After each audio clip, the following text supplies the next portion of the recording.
I started with simply getting on Zoom. I started with just listening to people, talking to people, and looking for those groups. Again, we have to play by their tactics. So, lefties are extremely well organized. They are extremely well organized. They have groups, I know that I would try to share something on like a community group, and all of a sudden, boom, a bunch of them would come in and say, this shouldn't be allowed to be shared here because of whatever. Even if I specifically kept politics out and I'm just sharing, oh, this event's going on, right? It immediately becomes, and if enough of them bully, then they infiltrate and things get turned down. We have to do the opposite. So I looked for the groups that were like-minded. I looked for groups like Stop Critical Race Theory. Um, I I went as far, which is kind of insane, but I went as far as Texas to Moms for America. We have to be who we weren't before. We did not know that we were made for such a time as this. When you find the people that are like you connect, you build them. You do not look for the credit.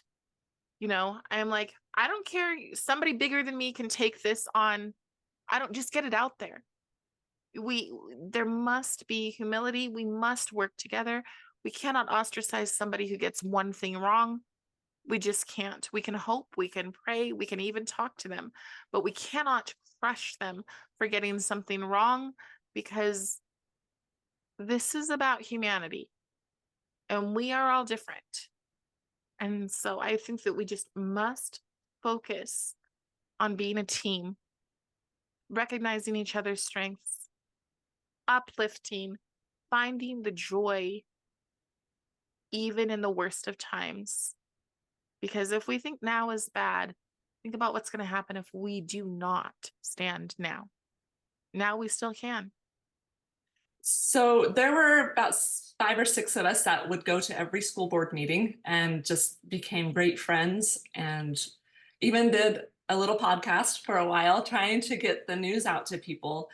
And I would research through the school district's library online sites to see if books were in there and then share with the group. And they really encouraged me to bring it forward and make public comments. And so just having that support was amazing.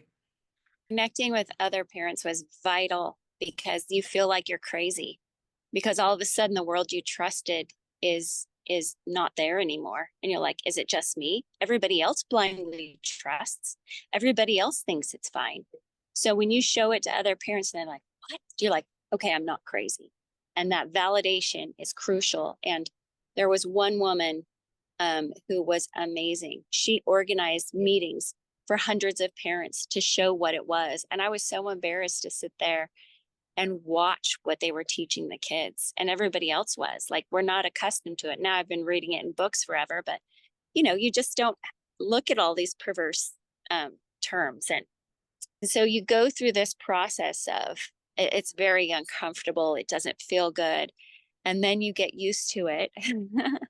and I hope I'm not dissuading anyone from continuing the fight, but you push through it and you find these friendships that are deep and lifelong, and where you have this reverence for your friends and you feel like, I love these people for standing up. It's a depth of relationship that is so invigorating and inspiring and motivating. And so it really changed my relationships and who I was friends with, so that it could be, I could be a more powerful person in life, in my community.